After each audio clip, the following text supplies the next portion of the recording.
morning, folks, and Happy New Year.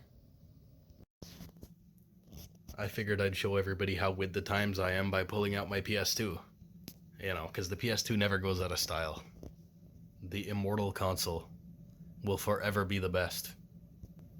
Anyways, after pulling out my immortal console, I realized pretty quickly that it's not immortal because this one's acting a little strange. And I don't know why.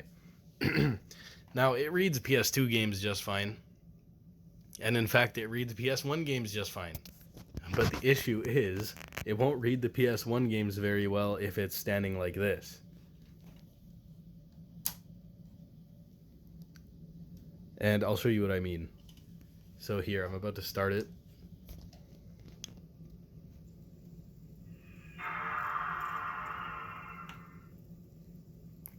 See how fast that bitch booted? It already recognized the disc.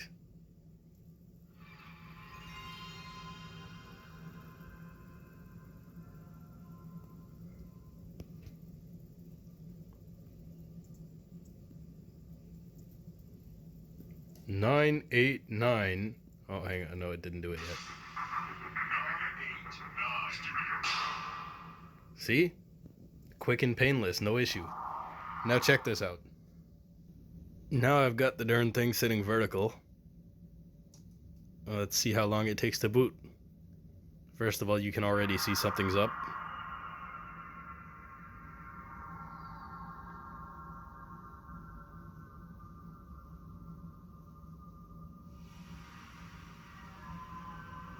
Uh-oh.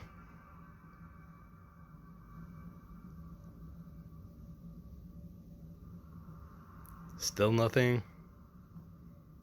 Oh, now it recognized the disc. And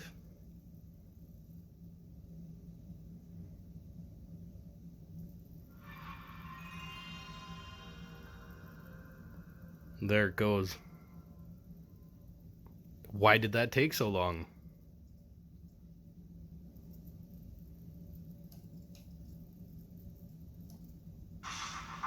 Nine, 8, 9 Studios. Alright, let's try a couple more tests. Yo, the chaotic evil PS2 orientation, just as God intended. Let's see how it reads discs this way.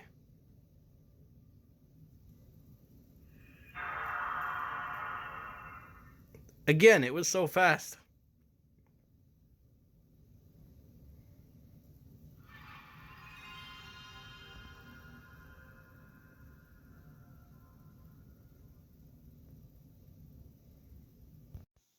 Alright, you know the drill at this point.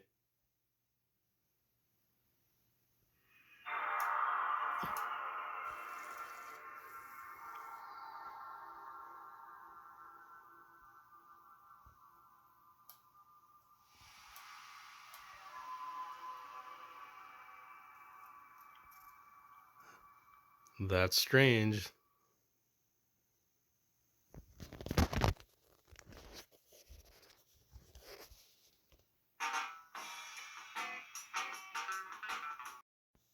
And let's test the PS2 game for good measure. I'm using God of War because I'm pretty sure, don't quote me on this, I think this is a dual layer disc which is said to be harder to read, so it'll put the laser to the test more than a single layer disc would. So let's see how this reads. I know this is going to be fine, but let's just prove it.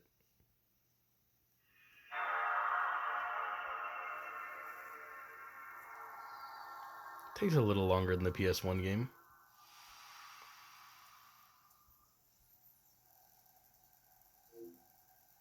There we go. No issues. Are you getting tired of this yet? Because I sure am.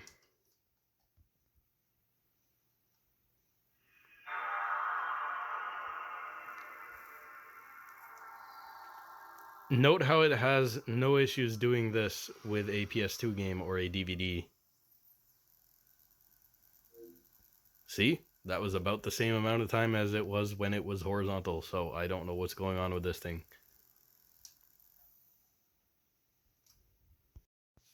Now with this thing, I've looked at numerous things. I've cleaned the laser lens. Not recently, mind you, but I have cleaned the laser lens at some point. I've greased up the worm motor. I've oiled the rails very lightly. This is a KHS 400C. Don't quote me on this, but I think this is the most reliable of the 3 laser assemblies that these came shipped with. I also checked to see if these little cogs were set properly, and they actually weren't. So I fixed them, and it made pretty much no difference. Everything still works exactly the same as it did before. That little screw there, I probably should not have adjusted it, but I did, and again, nothing changed. So I am at a loss here. I don't know what's up. Initially, I thought, oh, and by the way, one of these tabs was loose and the rail was moving around. That also didn't affect it at all. Like, I just don't know. At one point, I was thinking that these little rubber things were worn out, and maybe that's why.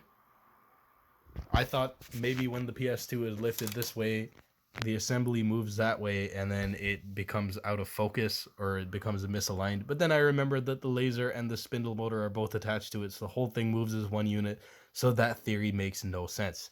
So I have no idea what's up with this thing. I don't know why it works fine when it's this way, but it doesn't work fine when it's that way. It just doesn't make any sense. Maybe the focus coils in the laser are getting weak or something like that. It just don't make a sense. I don't know. And I've tried everything. And the thing is, I don't even play PS1 games on this, so I don't know why I'm wasting my time, because I just play PS2 games on this thing. And most of the time, I play them off the hard drive, because, oh yeah, I know, there's going to be somebody in the comments, I know you're already typing, saying, oh, just get a hard drive, you have a fat PS2, you don't need the discs. Sometimes I like using the discs, okay, it's nostalgic. And for some games, like Ratchet and Clank 3, there's an online mode that I think they've gotten it active again. I think it's called Horizon or something like that. But the thing is, it just doesn't work through the hard drive, the online mode. You need the disc, and I don't have the disc, so I got to make a backup of it. But actually, what am I talking about? No, yeah,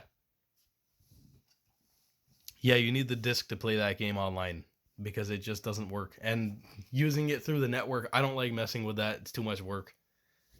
And this PS2, this is a 50,000 series. I think it's a 50010 model. So this is a V9 PS2, and it's supposed to have the best laser. It's supposed to be one of the most reliable, other than the Mechacon crash thing. Yes, I know about that. I haven't installed the pick fix yet, but I will at some point. And yeah. Really, I'm quite amazed that this thing has disc read issues at all. This is, as far as I can tell, this is a low hours unit. This is just as clean as it was when I bought it. I didn't have to open it and clean it or anything. It was immaculate. It doesn't have any scratches on it. It has the KHS 400C laser. I did do a CMOS battery relocation, clock battery relocation, because the battery died, and I thought to myself, this is a huge pain in the ass. I'd rather, if it ever dies again, I'd rather not have to do all that again. So I have been in it before. Again, it works flawlessly. It reads discs nice and fast. It's just the vertical orientation PS1 discs. I just don't know why. And again, I don't even play these. I'm a bit of a perfectionist when it comes to this kind of thing, and I just had to find out what was wrong with it. Because my line of thinking is, if it's struggling reading these, then how long is it going to be before it struggles to read these? Now, since I don't actually know the full history of this, it's very much possible that the laser is wearing out, but I really don't know. I mean, it doesn't seem worn out to me.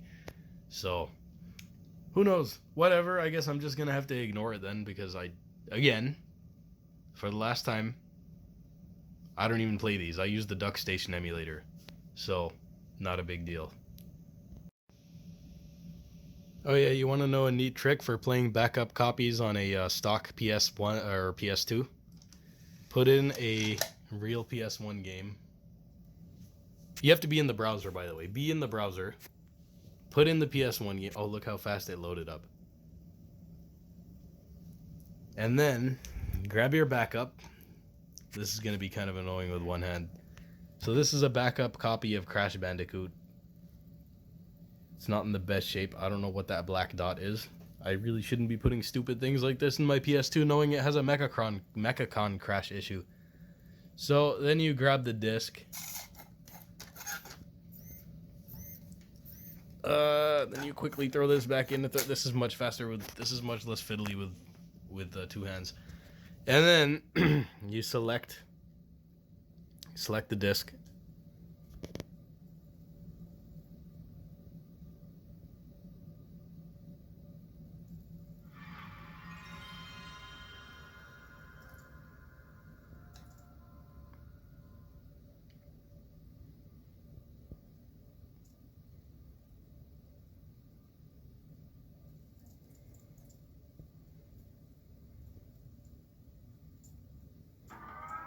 And there you go. Now this trick only works with PS1 backups, so don't try this with PS2 backups, it won't work. Anyways, let's reassemble it.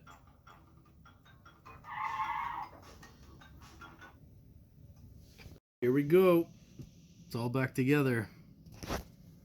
And here, as you can see, like I was saying, I put that sticker on, but you can see that it's fairly clean. It's got next to no scratches on it. The only ones really being that and maybe that.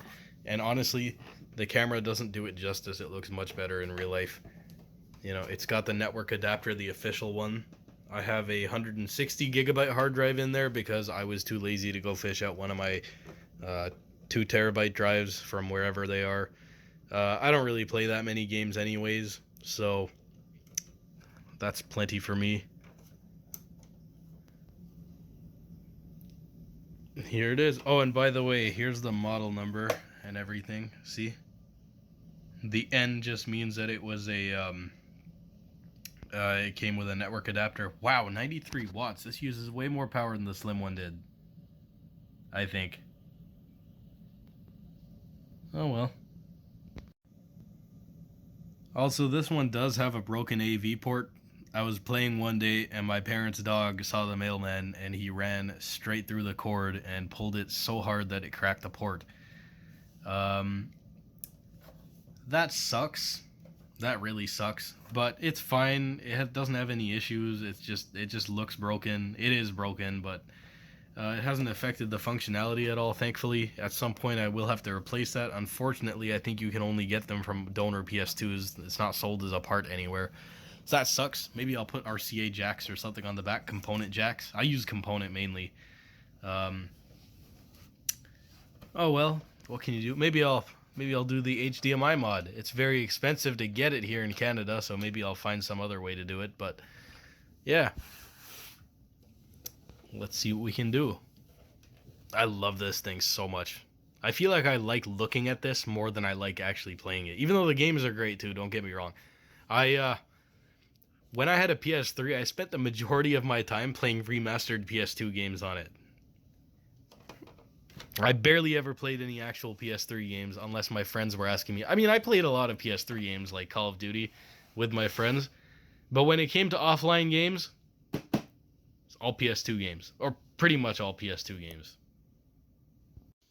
You know, I was doing some research as to what the issue might actually be with this thing, right? Like, why would it only read discs? Or why would it struggle to read CDs when it's vertical, but not at all when it's horizontal? And I looked it up, and it was pretty funny. Like, I saw a post where a guy on Reddit was like, oh, I forgot there was even, I didn't even realize there was a disc in it. It took so long to load. Anyways, there was a guy on Reddit who was like, the PS2 was not designed to be vertical. Stop putting it vertical or something like that, which is just funny to me because it's like, buddy, what's this? What's this, motherfucker? What's this? Huh?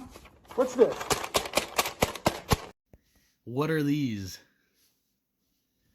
And not just that, what about the vertical stand that Sony sold for this thing? So, I mean, it was designed to be vertical. I mean, look, this thing.